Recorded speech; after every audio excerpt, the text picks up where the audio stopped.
Сәлем достар, сіздермен бірге оңай каналы. Бүгінгі біздің видеомыз психологиялық тест болмақ. Тақырыбымыз: сіз неден заряд аласыз? Бұны білсеңіз, шаршап, әлсіреуден жылдам құтыла аласыз. Көңілді отырыстан біреу зарядталса, біреу шаршайды.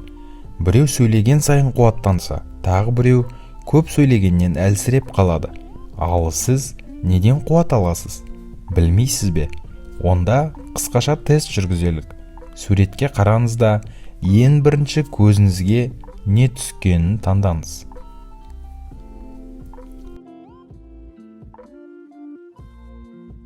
Сонымен, егер сіздің көзіңізге ең бірінші өгіз түссе, табиғатыңыздан өте қуатты адамсыз. Сіз еңбектен табыс қана емес, мол қуат та табасыз. Бұндай адамдар күйбең тірліктен, қалың уайым мен көп ойдан шаршағанда физикалық дене жаттығуларын жасағаны дұрыс дейді психологтар. Тер шықса, жан дерті де, ой салмағы да жеңілдейді екен. Үнемі ойыңызда, бойыңызда қуатты болсын десеңіз, спортты серік етіңіз.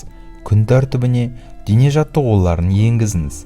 Өгіз ет жемесе де ең күшті жануардың бірі. Олай болса, ет өнімдерінен гөрі көкөніс пен дәнді дақылдарды көбірек пайдаланыңыз.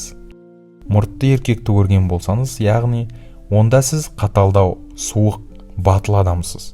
Жантану мамандарының айтуынша, мұндай адамдар көбіне жұмыстан емес, жылы сөз бен сүйіспеншіліктің, еркіндіктің жетіспеуінен қуатын жоғалтып алады екен.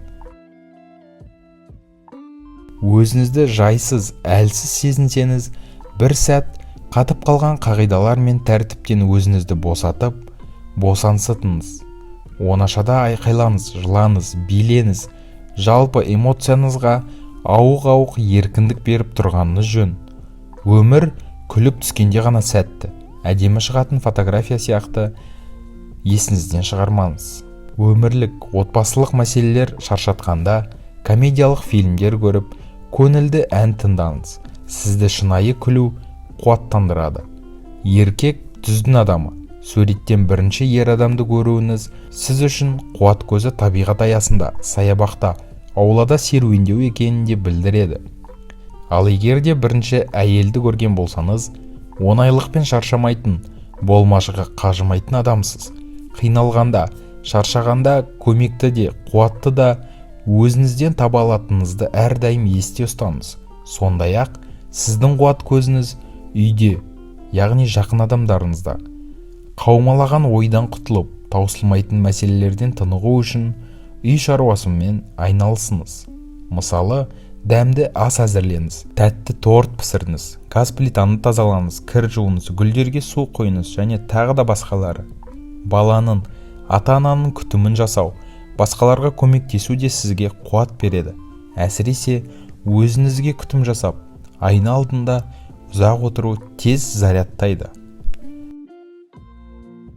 Ал егер де сіз суреттен бірінші баланы көрген болсаңыз, кішкентай баланың айтқанын, қалауын ата-анасы қалай орындаса, сіз де сол бала сияқты арман тілегі жылдам орындалатын жолы болғыш адамсыз. Әйтсе де қуаты сарқылмайтын адам жоқ. Сіз қуатты жақын адамдардың мақтау сөзінен, құшағынан табасыз. Адамдарды жиі құшақтаңыз, немесе өзіңізді өзіңіз құшақтасаңыз да болады.